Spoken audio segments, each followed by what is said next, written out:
Good afternoon.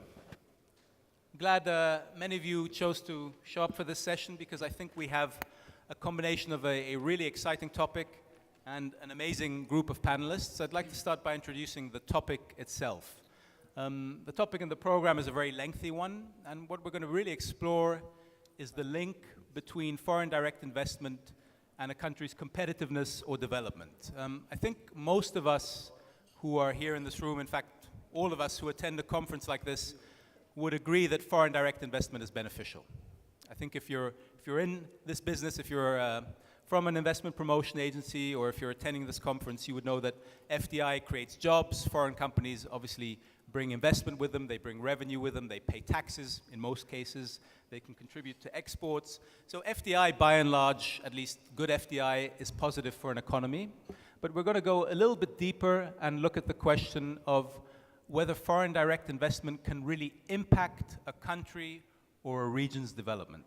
In other words, to what degree can FDI contribute to transforming the economic development of a country, especially when that country or region is trying to become more innovative, is trying to become a country that is home to more valuable and to more innovative type activities. So very exciting topic, an even more exciting group of panelists, a big group of panelists that I'd like to introduce individually now. I'm going to start all the way down on your right. We have Mr. Alexander Mora. Alexander Mora is the Minister of Foreign Trade of Costa Rica. Costa Rica, as most of you will know, is one of the case studies, one of the success stories of successful FDI attraction, and is a country that for decades now has successfully used FDI to promote its own development and competitiveness. Next to him we have Fahad Al-Gargawi. Fahad is the CEO of Dubai FDI. Dubai FDI is the Foreign Direct Investment Attraction Agency, very successful, very innovative agency for Dubai. Ana Arias Orones is a trade and investment specialist, or I better say the trade and investment specialist for the Inter-American Development Bank based in Washington, D.C. Ana works with countries throughout Latin America and can share a very broad perspective. And next to Ana we have Boštjan Skalar.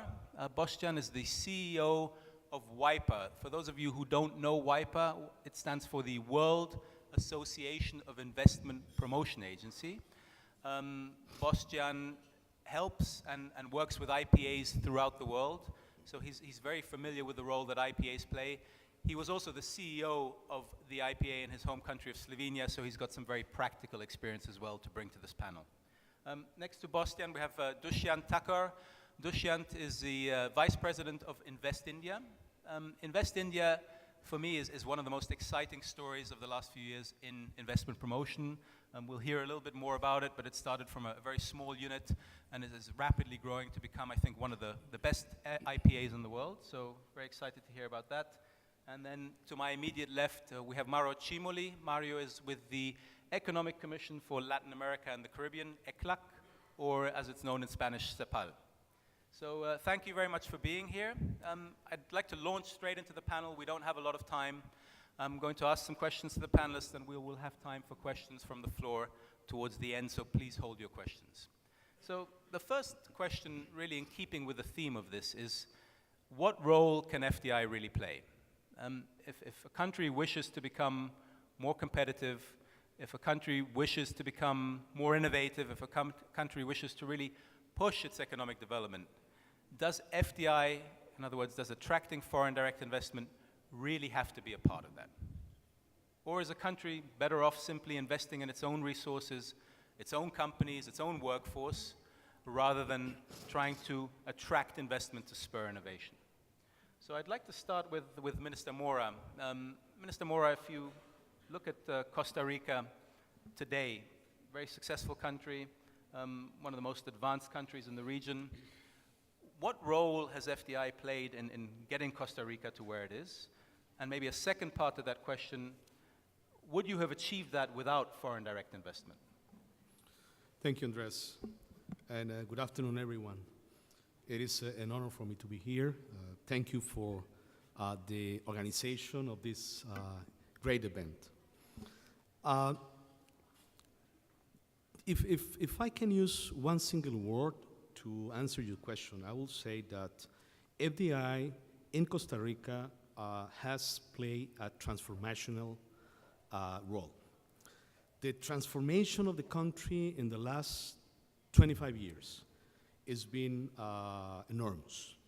We moved from a country that was exporting 12 different products to around 20 different markets, to a country that is now exporting over 4,500 different products to over 160 different countries. And FDI has been in the middle, in the heart of this transformation. In many ways.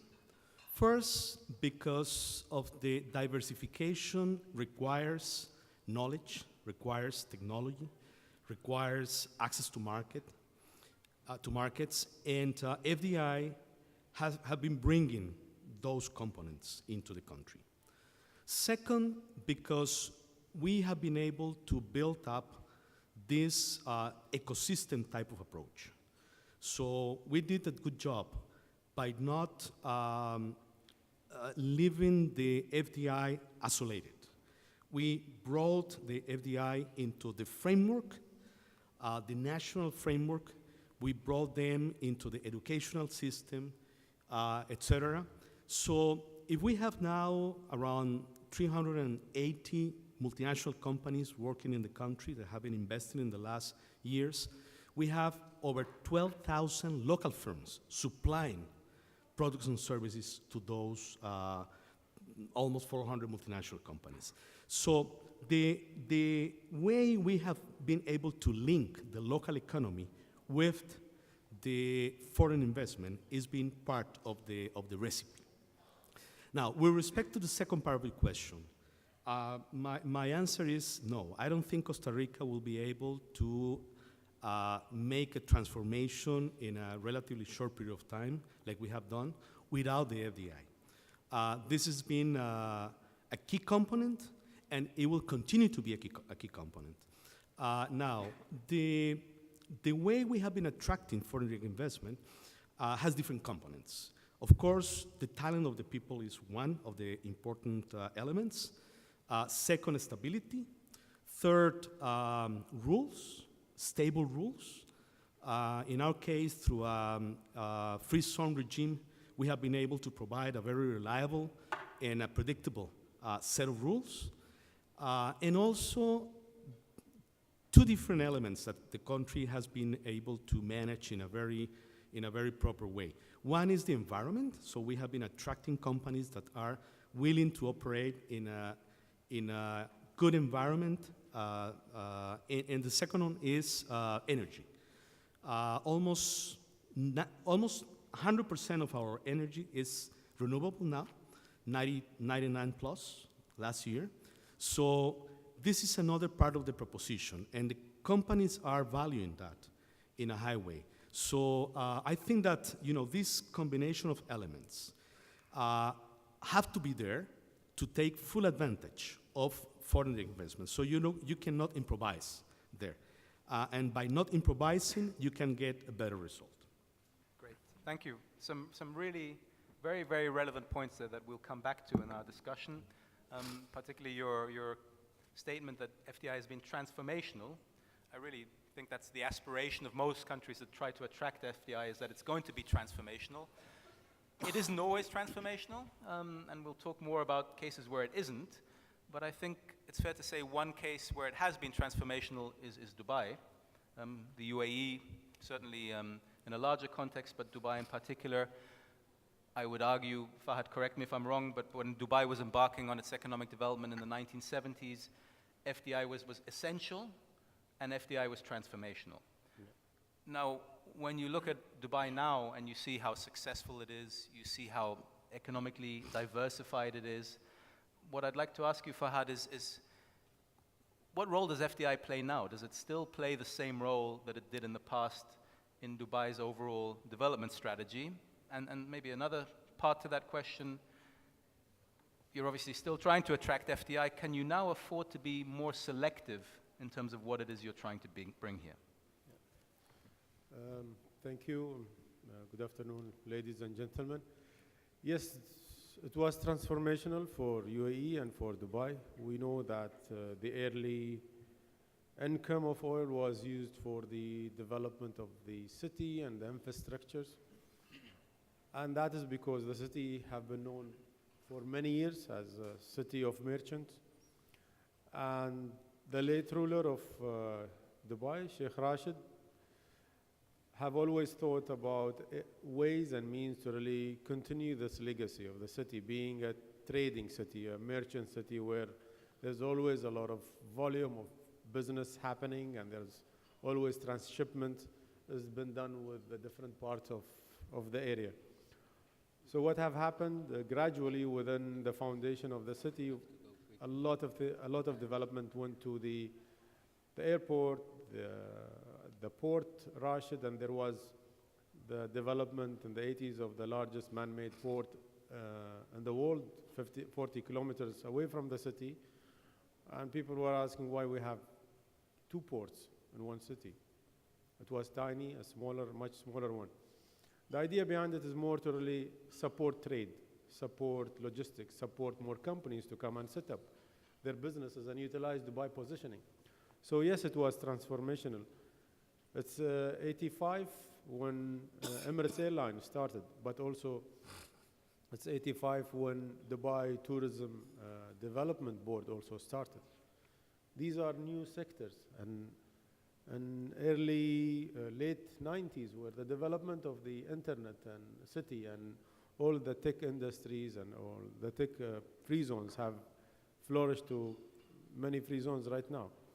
If you look at that and the development of the city, it took all the way, always newcomers, new contributors, new mindsets, new talent, and at the same time, new businesses. So it was, yes, transformational for us, but the city also always had an answer. Dubai always had an answer to look at the next way of development. Then there was the development of the financial markets. Then there was the development of the real estate. So the whole thing was, yes, transformational, but with attraction of FDI being the center of it. The whole thing about Dubai is being a trading city from the beginning, knowing that we need to move a lot of volume with lower margin, the maximum we can, but at the same way, servicing different industries and adding slowly to that. But going to where we were and where we are going, where we're heading right now is about also Dubai ambitious plans to really enter into the new future of fourth industrial revolution with IoT, the announcement of its strategy on smart cities, also a strong strategy on attraction of 3D printing, where Institute of Future have announced itself to be the first official 3D printed building in the world, where they moved in 1 month everything. Since the announcement since they moved to the building was 1 month, including everything. The development of blockchain and the city looking at trial of future technologies, but in today's world. For you to compete, you have to be ready from the mindset of it. But in today's world, to be able to attract, you have to be ready in your thinking rather than just being able by your means and ways. You have to try and try a new development, a new technologies that will come to us, but do it now rather than do it later when you have to. It's a choice right now, but later on it will be a must. So better when you try it as a choice and succeed in it, then you will be in the, that leading cities around the world. Thank you. Interesting, you were talking about waves, new waves of technology, new waves of innovation. What you're saying, what that implies is there is no real end state. You don't attract investment, become competitive, and then stop. Once you're in this business of attracting investment, you stay in this business of attracting investment because you continuously, like Dubai, like Costa Rica, like Singapore, like other countries, have to stay ahead of everybody else and anticipate what's coming next. I think one more important thing is about the human nature. I achieved that. I cannot go back. I always will look at the next development. And for that, it's not about FDI that need to sell. It's the whole destination that need to sell. You're not selling it from a point of attraction of business. You sell it to attract people, mind, families, visitors. Then you have that ecosystem that you will always want, where the place is nice, the destination sells, people are happy, and services are to their standards and sometimes exceed that standard. But once you reach that point, you will always look at what's next to start before anyone else. Yeah. And what Dubai have been doing, a lot of people discuss it in a term of doing ordinary thing and extraordinary way, sometimes the largest, the biggest, but it's not, it's about being able to try new things where people or countries or cities around you are not willing to go to that area. That is about not being afraid of failing. And this is a famous quote from His Highness, our leader, Sheikh Mohammed bin Rashid. The biggest mistake is not to make mistake at all. And this is where we are. We did mistakes in our development, but we continue to learn and go to new areas. And that is part of, we know it's part of life, but also to attract, you have to be aggressive in some way.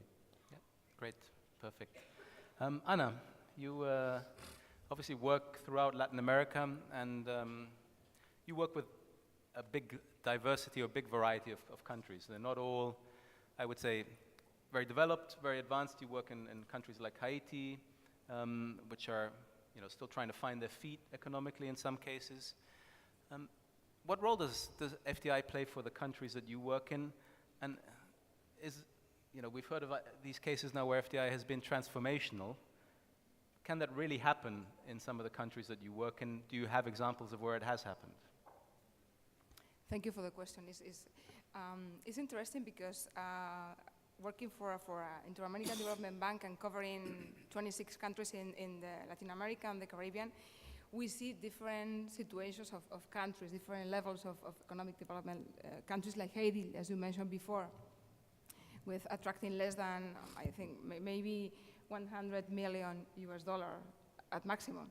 Or countries as Mexico or Brazil attracting more than $10 billion per year.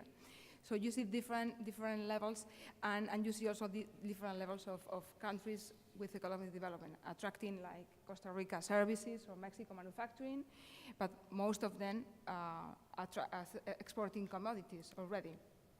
So what we see is that there's no one model for all the region, and it's incredible. But now in some of the countries we need to convince them, at least to try to transmit them that FDI is important. In some of the countries they are deciding between domestic and FDI. Should I attract FDI or should I support domestic investment? Well, the answer is you have to do both at the same time because both of them are related. It's an ecosystem. So we see clear to them that FDI generates new employment, generates capital formation, generates productivity, competitiveness, wages, distributional objectives. So all the impact that we think that it's important for the region. And there are success stories, there are good cases, and we have the key example here in Costa Rica. Costa Rica being located in one of the poorest regions of Latin America. I think it's a miracle, and coming from a country without commodities, a lot of commodities, and moving to an export-oriented manufacturing services. This is for us the key most important good practice. But we also can find cases like Chile with programs like Startup Chile, with creating ecosystem incubators, and for example, Hong Kong has adapted his startup program. Also, cases as Colombia, that they were able to modify their country image to a pro-business environment, and with ProColombia, with a very good example of agency, and others like Uruguay, for example, a very small country, exporter of commodities, but now attracting BPO, IT, also 3D printing, high level, and with programs that we're supporting, like finishing schools, portal of smart talent. So I think it's transformational. But if we look at, let's say you're using your last example, Uruguay, is the FDI there attracting just something that's nice to have on top? It's a few extra 10,000 jobs and, a couple of percentage points of GDP? Or is it really making a difference to their development and to their competitiveness? Yeah, no, it is not the difference right now, but it will be in the next 3-5 years. So they have the path really clear. And the good thing is that they have declared FDI as a national strategy, which is, I think, the success story of your countries. They know that they are committed, and it's not just a 5-year or 6-year commitment. It's a long-term commitment. Okay. So yes. Okay. And it's impacting the human people. Great. Actually, perfect segue to my next question, because I'd like to pick up on this idea of national strategies, right? So every country has them. It's not just in the communist world where they have 5-year plans. Other countries have 5-year plans or 6-year plans. And what typically happens is these strategies or plans get developed at a high level in ministries or at a cabinet level, and then they get pushed down to other ministries or agencies who then have to somehow implement them, whether it's in terms of creating skills or improving infrastructure, or in the case of investment promotion, the investment promotion agency gets handed a list of target sectors, activities, and then is told, go and attract investment in these sectors. Okay? Now, I'm not saying this happens all the time, but I have seen some cases where these national strategies were more aspirational and perhaps not really very realistic. And you get a situation where the investment promotion agency is being asked to attract investment that really is not going to come to this country or region at that particular point in time. So it might have been a good idea to get the investment promotion agency involved in the strategy formulation process, because IPAs are out there speaking to companies, speaking to businesses. They know what's happening in the market. So what I'd like to ask Bostian, since you work with hundreds of IPAs, are there cases like that? Do you know of IPAs or countries or regions that have investment promotion agencies that actually are part of the strategy formulation process for the country as a whole? Thank you for the question. Let me start like this. I guess you estimated the other day during the workshop there are around 4,000 maybe potential investment promotion agencies. So there will be almost 4,000 different stories. But in reality, what we always see from our members is that, of course, the ones who report to the top authorities, who report either to Prime Minister's office or to President's office, has more power. So they are really empowered, and they have the right also to say something when the politics are created, when the strategy is prepared. But in reality, these are a very, let's say, few of them. Of course, I can argue that the developed part of the world gives more value still, or at least at this moment, gives more value to IPAs. For example, Ireland is a good example, for example. Then today I had a meeting with, let's say, Gafi, so from Egypt. They are even the legislator, so they can create legislation. There is, for example, when we mention Tatarstan, for example, who is having a big stand today here, they are also very close connected to directly to the president. So it means they have the opportunity to give the voice, and they are empowered. And when they are empowered, they are the real intermediate between the government and the private sector. And as you said, sometimes there is a national strategy, and the national strategy doesn't fit to the, let's say, local business environment and to the, let's say, resources that the country is having, not just natural, but any kind of resources that the country can provide. So they are promoting sometimes the things which doesn't fit at all, and let's say the investors' needs doesn't match what they are offering. So we are trying to encourage them and always try to speak on behalf of our members towards their governments especially that ones who report, let's say, to ministries or even lower, let's say, institutions. It's very interesting. Sometimes you will not believe, but they need to fight for their own promotion within their governments, which is interesting. They should be the, let's say, forefront of the investment promotion. They should be the first window or the first door that investor knock. But in reality, they do not have any power. So I heard once, let's say there was an event and the IPAs were invited and the minister entered, the CEO couldn't enter to that event. And the CEO is that one, let's say, of the investment promotion agency who will later on deploy the information that will be taken from there. Yeah, those are... Unfortunately. I've heard a few cases too where ministries deal with the important investment cases and all the other cases go down to the IPA. But I think if you're serious about attracting investment, you need to have an IPA, but you need to have an empowered IPA and an IPA that to some degree is independent as well and has decision-making authority that's a little bit autonomous or free from politics. But that's another subject. Thank you, Bostian. Dushyant, now India's a fascinating case because until a few years ago, India didn't really have much of a national IPA. So you had some of the states that were very active in attracting investment, but nationally there wasn't much happening, at least visibly. And that seems to have changed in the last 3 to 4 years to the point where you're building a huge agency. You can't turn on the TV or pick up a newspaper without seeing, Make in India. What happened? Why is FDI so important to the Indian government now? And how does that relate to the Indian government's overall strategy? So, see, when we look at India, we have this huge demographic dividend, but also at the same time, it becomes a huge challenge for us because, we have this 10 million jobs a year that we need to generate. Now, it's been essentially a services-led growth. 60% of our GDP is coming from the services sector. Manufacturing, it's currently only 16 to 17%, and that's what the government recognizes, that, manufacturing can get us those additional jobs. And that's what is the underlying thing beneath, Make in India, to have companies, manufacture in India, serve this huge market, and also possibly export.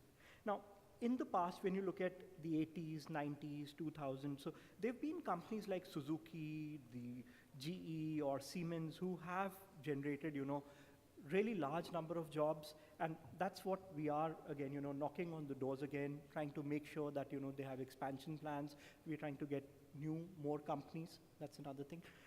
It's the quality, the type of jobs also which matters a lot, So for example, the first, large smart manufacturing factory has been done by GE in India.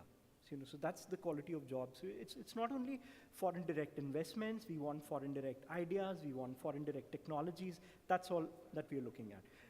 While we talk about high technology, let's also look at some of the sustainable development goals. And we would like to thank AIM for giving us the award. Yesterday we got an award last year also. But just to give you a little more insight, between the two awards, we got, both the projects in 16 and in 17 were healthcare projects. And the number of beds we are talking about is 20,000 hospital beds being generated by those two projects, sustainable development goals. That's what FDI is also going to help us get.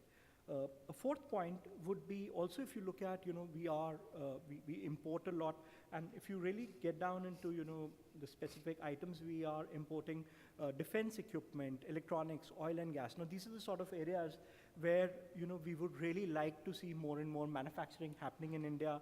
And these are clearly the sectors where if we want to leapfrog, foreign companies, can really help us, especially in areas like defense and electronics. Right. So, but these would be my 3-4. I mean, that's, I think, quite a transformation in thinking, because I guess in India was always, I think, more focused on building its own internal resources, whether it's skills, companies, and less so on depending on FDI for development. So that is a pretty radical change in mindset. Absolutely, Yep. absolutely. So. Okay. Mario, we haven't forgotten about you. We have a question for you that is very practical. So we've heard about, aspirations, wanting to attract FDI, and we've heard about how it's worked in practice. And we've heard also in the case of Dubai and Costa Rica some of the prerequisites that need to be there. From your point of view, could you elaborate a little bit more on that? What does a country or region actually have to have in place? What are some of the conditions that need to be there before you can even seriously consider trying to attract FDI, or especially sophisticated FDI? Thanks very much. And I want to be very, very directly and very frankly on one point. I think that attracting investment, foreign direct investment is crucial variable, particularly today in open economies. But countries that have success attracting foreign direct investment are countries that has an important industrial policy. I know that industrial policy is considered a bad word, but you can explain me the development of Korea or China or India or Costa Rica or recently part in Mexico without industrial policy? That is impossible. You have to say that you can have an industrial policy without attracting investment, but on the other side, you can have only attracting investment without an industrial policy. Both are combined. The successful countries has industrial policy. The country has the more strong industrial policy, also when they don't call that, is United States. And today they are very worried to attract foreign direct investment. In that sense, you have to understand that this is part of one process. It is very important. What means industrial policy? Industrial policy means to support skill and education. What means industrial policy? Support network and infrastructure. What support industrial policy? Creating the condition for small and medium firms. You understand that 80% of the employment in Latin America is on small and medium firms. You need to relate this small and medium firm with the foreign direct investment. We did not policy on employment in that sense. I think it is important to understand that. And this is impossible to have attraction and investment without industrial policy on the other side of us. And this is very important. I think there is cases recently very important in Latin America. I think Costa Rica is one of these. Medical instrument sector is a crucial one. And Costa Rica has the capability to transform the investment of Intel in another new view to read. But there is another important case, is Chile, in the case of renewable energy, solar energy. That's important. Chile has completely transformed the structure, attracting no more only natural resources, but renewable energy. Telecommunication in most countries around the region. Infrastructure in telecommunication is an important sector because regulation, everything. And I think the case of automobile industry. Mexico today is a country that has to be considered an important leader in production advanced technology. Take the case, you came from Germany, that's true? Yeah. Audi in Puebla. Audi in Puebla is one of the most modern production plant on automobile industry, completely robotized. I think it's first thing we have to rethink about industrial policy in open economies. Attracting investment is part of this. I know that industrial policy is a bad word, okay? But most of the countries are doing that. And second one, there is cases important in Latin America. Precondition, a condition have been created in most countries. I think cases of telecommunication recently in Argentina, part in Brazil, part in Mexico, the new regulation, automobile, medical, there is a lot of cases that transform it. It's not only related to natural resources. Okay, super. So I agree, industrial policy is not used that widely anymore, but it's certainly practiced. And if we think of industrial policy as not just being prescriptive, but actually things that are implemented, and we go back to what Minister Mora talked about, some of the prerequisites or some of the things that Costa Rica had. You mentioned talent in first place. That was the first thing you said, Minister Mora. You mentioned stability, rules, you mentioned free trade agreements or free trade regimes, now 100% renewable energy. I mean, all of those things were put into place. They didn't just happen. They were part of a policy. They were put into place, and a lot of work went into doing that. So the question I have now, and this relates again, and I'd like to bring this back to the investment promotion agencies. This is a question for Bostian first, similar to the question you just answered. If you look at things such as skills, for example, should IPAs be involved in creating skills? Should IPAs be involved in addressing infrastructure deficits? Should they actually be involved in making the country a better location, or should they just accept the country the way it is and go out and promote it? I guess the answer is pretty clear. If they have a power, if the government decided that the FDI is crucial for their own country, and the IPA is the first door that the investor knock, then definitely they should at least have up to some extent, an option to give the feedback to the government, so to the legislator, to the strategy creator, how to do it and what to prioritize, where to change something. Because investors, there are many times discussions about the investment regimes. And you don't see any company which is there, for example. So it means like the company about who will be affected with the, let's say, change of the policy is not able to say anything. But they are saying, believe me, softly they are saying to IPAs. So IPAs know these things. And if they can't say to the governments, then why do we have an IPA?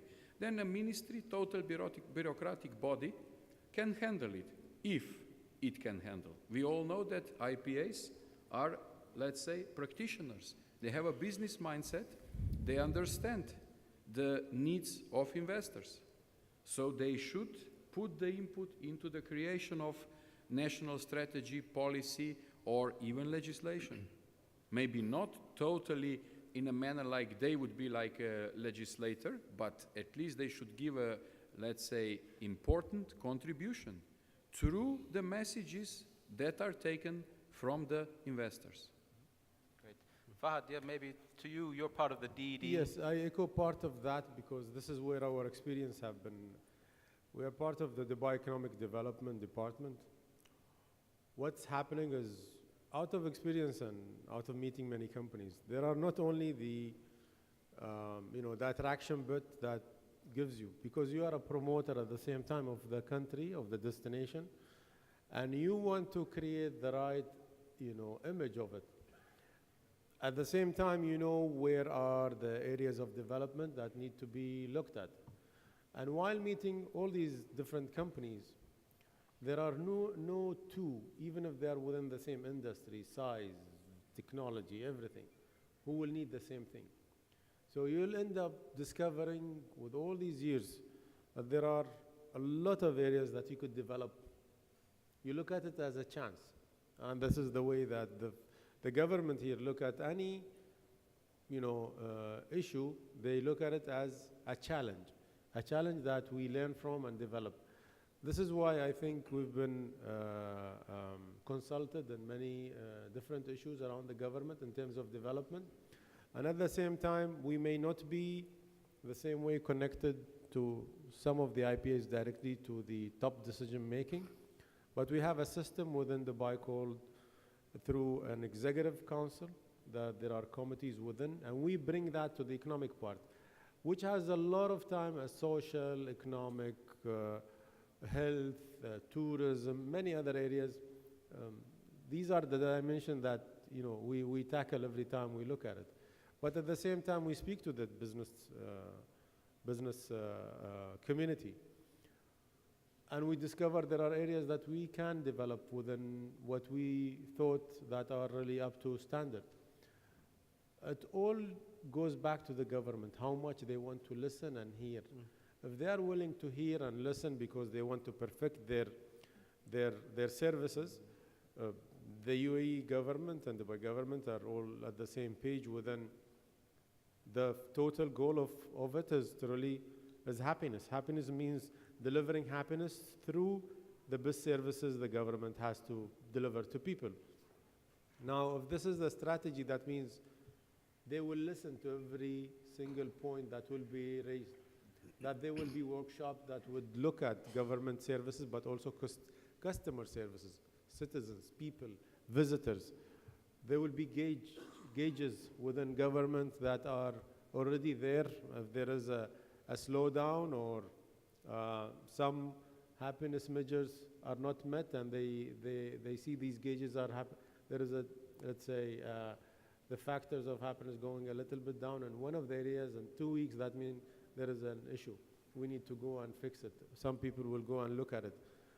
But at the same time, we suggest policies, we suggest changes, we suggest regulation that could fit into that. Nevertheless, within government, there will be always an area that they look at it from a different point of view. And here, I think it's a dilemma. Do we leave it, or we think, no, we are the warriors, behind bringing the best practice to the government. The government will look at things a bit differently, from sometimes 30,000 feet. And they will look at it not from our angle. They will look at it from a holistic angle. And sometimes you might come and say, this doesn't make sense. But on a holistic angle, it makes sense in that time. We have to be also patient with certain government practices, because it looks at an overall country or city level or state level benefit. Nevertheless, we are a good contributor to development. We hear a lot. We meet a lot of companies, and part of the companies we meet are the already existing investors. This is out of retention and aftercare programs. So yes, we are a contributor, but we can't be the only contributor. This is something that sometimes we have to understand ourselves as well. No, that's a great point. I mean, I guess we like to see things from our perspective, but there are other perspectives and other interests. But Yeah. it sounds like you have channels and methods to communicate and to make your voice and the voice of business heard, which is important. I'd like to just raise one more subject before opening it up to questions. This one is slightly different, and this is the relationship between foreign investors and domestic companies that are already there. And it's not always a good relationship. So sometimes I've seen cases where domestic companies claim that foreign investors are being treated favorably, they're being given preferential treatment. I've seen cases where domestic companies actively try and obstruct foreign direct investment attraction because they think foreign companies are going to come in, affect workforce costs, take the best people, compete with local companies. So it's not always a friendly relationship, yet domestic companies can benefit from foreign investors. And Minister Mora, you said one of the keys to Costa Rica's success was you embedded the foreign companies into the local environment. How did you do that? How did you manage this dynamic between the foreign companies and the local companies? Well, I think it's extremely important to tackle that part as a political priority. Otherwise, the foreign investors will become an enclave, and the benefits from the FDA will not flow as it should be flowing. So, in our experience, since the very beginning, understanding, as Mario said, that in Latin America, 90+% of the companies are SMEs, we should place in a deliberate way initiatives to link local companies with foreign companies. Now, this is not easy to do because usually there is a gap between the capacities of the local companies and the expectations of the foreign companies. So to bridge that gap, you have to go and provide training and provide technology and help local companies to leverage to the levels where the foreign companies can consider them as providers. So in our case, we have recognized that the investment promotion agency has two main roles. One is to promote investments coming to the country, but the second one is to building up a good local business climate where the differentiation between the foreign companies and the local companies is less and less and less important, and where the benefits and the incentives that the foreign companies are receiving can transfer also directly into support to SMEs. So that's one public policy that we have in place. And we work very close to the Ministry of the Economy, which is in charge of services and and Commerce and SMEs. Also the Ministry of Labor, Ministry of Education, because we need to bring capacities to the SMEs. The Ministry of Science and Technology, to be able to bring new technologies and innovation into SMEs. And now we are opening up a new gateway here, which is entrepreneurship. Not only SMEs. SMEs are, a very well-defined category, but now we have new categories. And entrepreneurship, and these small companies that are burning globally since the very beginning, companies based on e-commerce, for example. This is a whole new world of opportunities to link the local economy with the foreign investors. So I think that this has to be a public policy. You have to work with the different parts of the government to place this kind of policies, and you have to convince SMEs and foreign investors that this is a good investment for everyone, because this is the way to build up a healthy and sustainable business ecosystem in the country. Great. I have a quick answer into that. We promote JVs. Okay. Without companies and experiences coming from abroad to, let's say, destination or developing countries, there won't be that experience sharing, learning, understanding new technologies, developing for the country the different needs we want, educating new graduates to really, or training them. But also, without the local capacity, there won't be enough opportunities. The best way to strike that deal is really to promote JVs, where the foreign investor would come, but there are also some local capabilities that they can depend on. The risk will be less, so the gain out of the local experience would be high, and also the foreign investors coming in would have somebody that he can depend on from the beginning, so you have quicker achievement. I'll give a small example on what we prefer of Amazon landing here last year after we worked with them at Dubai FDI. And the first thing, before doing any of their own investment, they acquired a local company in Dubai called Souk.com. Now, Souk.com have been also there were a competition between a local developer or local development company that wanted to go into online shopping called Noon. Those guys says that they raised 800 million, or they offered 800 million, where we know Amazon probably offered less. Still, the deals have not been publicly announced on everything, but we know the deal is done. What I prefer as an IPA, I would prefer a foreign investment coming in, but also foreign investment with knowledge, with many things that a global giant like Amazon will add to the market. But at the same time, I am happy that there is an investment going on to the market where that will bring up the capacity of online shopping in the area to the higher level. And I'm happy that the place is also an attractive one for multinational to come. Yes, that might be hard for a local, the other company, the local company that was created, but I'm sure they will come up with something new, so they have to be innovative to really compete. We can't just leave the door too open and too close. If we promote JVs within, I think we can bring more opportunities to the market. Yeah. I mean, your point is an important one. It raises a whole series of other questions that we won't have time to address today as to what should IPAs focus on. Is it just greenfield, or should they be open to JVs, acquisitions? We could have maybe we'll have a whole other panel on this. Sorry to the next panel, no. One last question, and that's the same question to Dushyant. Slightly different case. I mean, Costa Rica is a relatively small country. You said, Minister Mora, mostly SMEs. So I won't argue it's easy, but you can manage the SMEs. Whereas India is a huge country, and you have massive industrial conglomerates that are very influential, whether it's Tata or Alliance or Larsen, who have vested interests in a lot of sectors that you're now opening to FDI.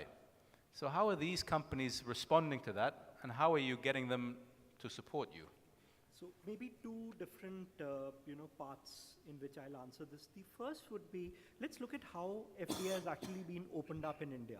So if we look at the process has been over the last 25 years, and it was a very step-by-step sort of a process where, there was a lot of consultations with the domestic industry, where, the sectoral caps were slowly sort of getting, raised. And also, in a way, each sector before opening up, there's a lot of consultation which has gone on. So maybe the timing has been done in a way that as on today, we would say we are one of the most open economies, 100% FDI open in most of these sectors. Very few sectors remain where it is not allowed. Also to look at how the relations between the foreign and the domestic companies, I would say let's just pick up few examples, and the two flavors that you will see is either it is going to be very deep collaborations or it is very intense competition. So if we were to pick up, let's say, the largest automobile manufacturer in India, which is Maruti Suzuki, which is a joint venture with Suzuki of Japan. 32 years long relationship. It's been the leading company for all of these years. Beautiful relationship. Relationship which is just, parted away recently, maybe 4 or 5 years ago, was Hero Honda, which again, became the largest, two-wheeler manufacturer in the world. But then, they sort of parted ways because on Hero, there were a lot of restrictions. And their aspirations were much more beyond, But however, when we look at, there's some really interesting examples. I won't spend too much time, but just to give you an example, renewable energy is it's a very important and a big area for us. And very interestingly, SoftBank, Foxconn, and we have Bharti, which is the Airtel, the telecom. These three guys have come together and they're putting in $20 billion, into the renewable energy sector. So competition again is another dimension which can be fairly intense, but it's just been the way in which the government slowly opened it up is how we don't see too much of, problems coming in. Okay, so it's been a managed process. Yes. All right. We're running kind of on time, but a little bit over. So at this stage, I'd like to open it up and see if there are any questions from the floor. Henry? No? Yes. Do we have any microphones?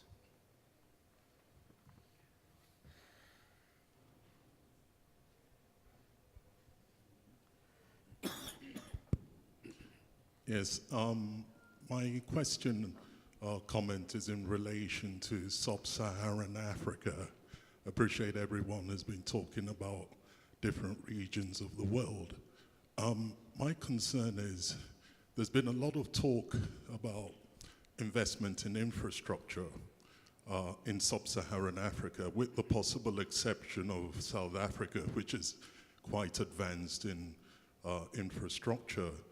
My concern is, whilst there's investment in infrastructure going on, historically, I look at a place like Nigeria, which has had a lot of infrastructure investment in the past, but a lot of what you have today seems to have, I don't want to use the word fallen apart, but the point I'm trying to make is, whilst talking of investment in infrastructure, there should be a lot of focus too on maintenance. And I think maintenance doesn't get mentioned enough, particularly in the context of Sub-Saharan Africa, because as the panel mentioned today, SMEs are the key for growth in any economy in the world. And if you don't have an infrastructure in place, you're not going to attract that investment you need in the SME space. So it's just a question of thinking ahead. How are the investors coming in and thinking ahead? I'm not saying they need to think for the countries in Africa, but they need to work with the countries in Africa. The second point I wanted to make is in relation to the model used for investments in Africa. We have the likes of Abraj here in Dubai making investments all over the continent in a very commendable manner, I must say. But the issue, I think, is, again, that huge space, the SME space, which seems to be missing, because the likes of Abraj, Helios Investment Partners, they tend to go for the larger ticket size projects. Now, an SME space maybe in an African context, be a lot less than an SME space in Europe, Asia, or other parts of the world. But if his investment is going into the SME space, shouldn't it be tailored to the particular environment it's going into? Thank you very much. Great. There's one more question in the second row.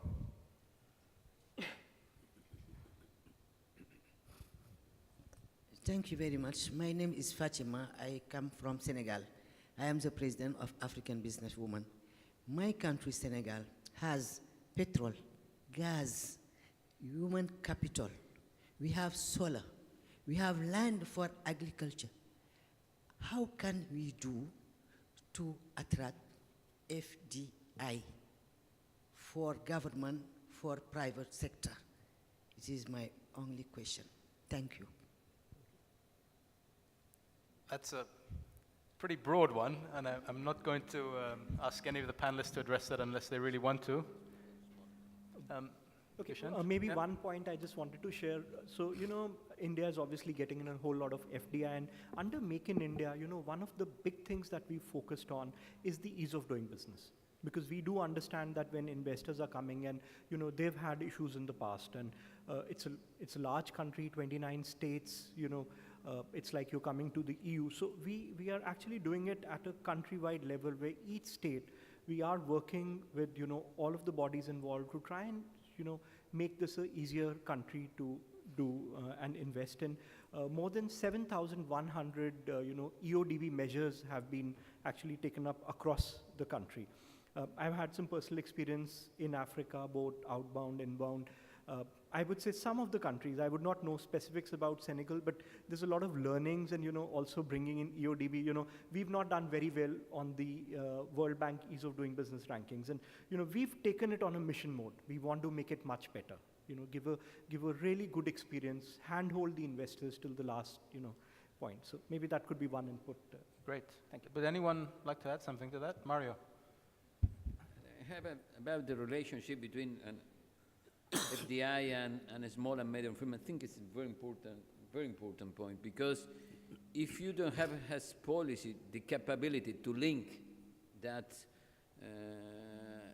we don't have to support employment in the long term. We think that there is 3 important channels. The first one is financial capability for a small and medium firm. When you attract foreign direct investment, you need also to support financially a small and medium one. Second one, infrastructure, but not only physical infrastructure, also ICT infrastructure, the capability for a small and medium firm to work in the cloud. Because if you have large foreign direct investment and small and medium working together in the cloud, you have the capability to transform information, to work together, everything like that. And the other one is skills. This is very important to have skills to support technical capabilities in services and manufacturing. Because manufacturing today is not more manufacturing, and service is not more service. It's very complicated, the relation. There is quite, in the new manufacturing, there is both very related. We need a skill for that. I tell you only, in the example of Audi in Puebla, to prepare one person only to use robots and machinery, they take 2 years in German, and another 1 more year with a technician in Puebla. 3 years to support the process of production. And we need to create those capabilities in the region, in Africa, in Latin America, and everything. Skills, and with new infrastructures. Great, thank you. There's a topic we haven't spoken about today, which is incentives. But we have a whole panel after this one on incentives, so I would ask all of you to please stay. We're going to have a quick break as the panelists get switched, and then you have a great session on incentives. But before we switch, please join me in thanking our fantastic panelists. Thank you very much.